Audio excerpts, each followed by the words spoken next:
حضرت سلمان فارسی رضی اللہ تعالی عنہ جلیل القدر صحابی رسول تھے۔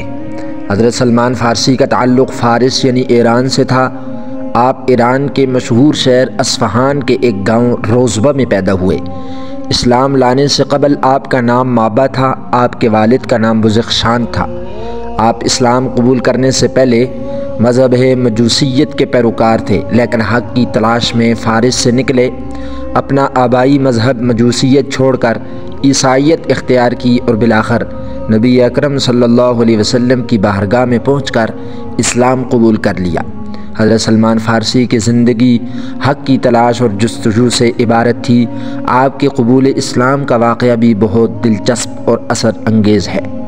آپ کا تعلق مجوسیت سے تھا، لیکن آپ کے دل میں ایک چنگاری روشن تھی جو انہیں بے چین رکھتی تھی، اور وہ سوچتے تھے کہ یہ آگ جسے ہم خود روشن کرتے ہیں یہ ہمارا خدا تو کبھی نہیں ہو سکتی۔ آپ کے والد بزخشان ایک بڑے آتش کدہ کے محتمم تھے۔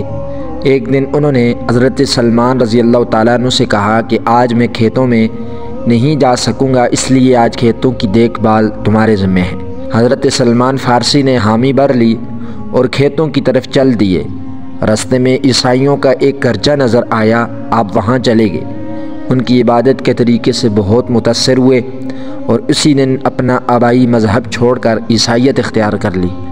ان کے والد کو جب اس بات کا علم ہوا تو انہیں گھر میں قید کر لیا۔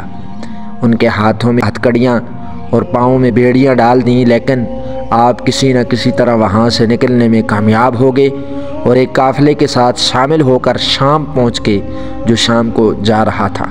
لیکن حق کی تلاش کا یہ سفر یہیں نہیں رکا تھا۔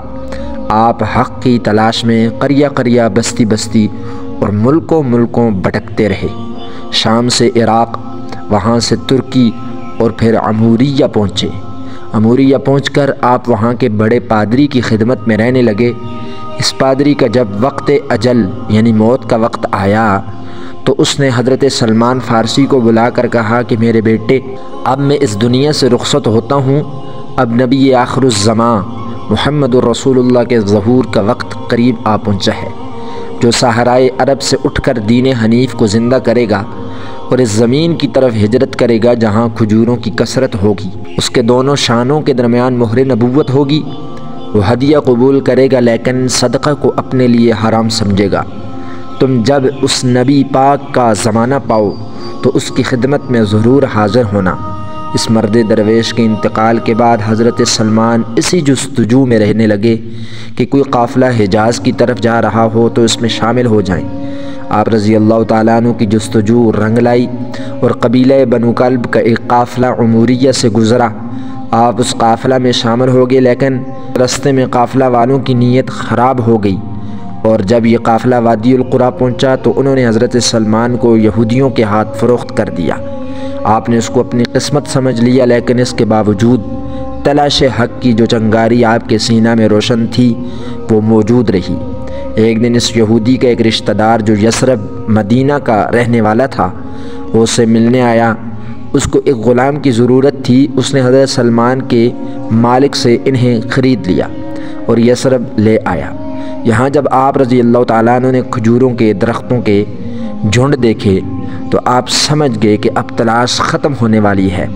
ایک دن آپ ایک درخت پر چڑھے کام کر رہے تھے کہ ایک یہودی شہر سے بھاگتا ہوا آیا اور کہنے لگا کہ خدا بنو قیلہ کو غارت کرے، سب کے سب قباء میں ایک شخص کے پاس جا رہے ہیں جو مکہ سے آیا ہے اور خود کو نبی کہتا ہے۔ یہ سنتے ہی حضرت سلمان فارسی بدحواس ہو کر درخت سے اتر آئے اور اس شخص سے کہنے لگے کہ کیا کہا تم نے، ذرا پھر سے کہنا۔ ان کا آقا بہت غصہ ہوا اور انہیں ایک تھپڑ مار کر کہنے لگا کہ جاؤ تم اپنا کام کرو۔ حضرت سلمان اس وقت تو خاموش ہو گئے، لیکن ایک دن آپ کچھ کھانے کی چیزیں لے کر پیارے نبی محمد مصطفیٰ احمد مجتبیٰ صلی اللہ علیہ وسلم کی خدمت میں حاضر ہوئے اور وہ چیزیں صدقہ کے طور پر پیارے نبی کو پیش کر دیں۔ محمد مصطفیٰ صلی اللہ علیہ وسلم نے وہ چیزیں اپنے صحابہ میں تقسیم کر دیں، لیکن خود کچھ نہ لیا۔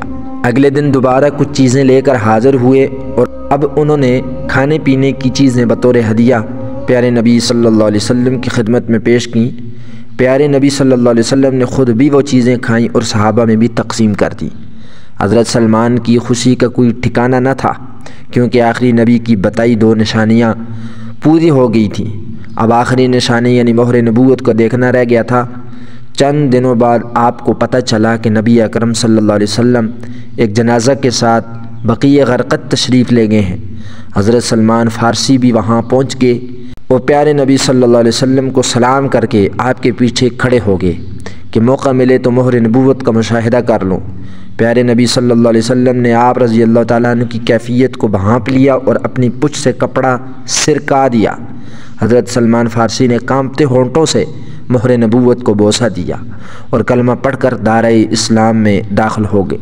حضرت سلمان فارسی ایمان قبول کرنے کے بعد نبی اکرم صلی اللہ علیہ وسلم کی خدمت میں حاضر رہنے لگے، اور محمد مصطفیٰ احمد مجتبیٰ صلی اللہ علیہ وسلم نے حضرت سلمان فارسی کو یہودیوں کی غلامی سے نجات بھی دلائی۔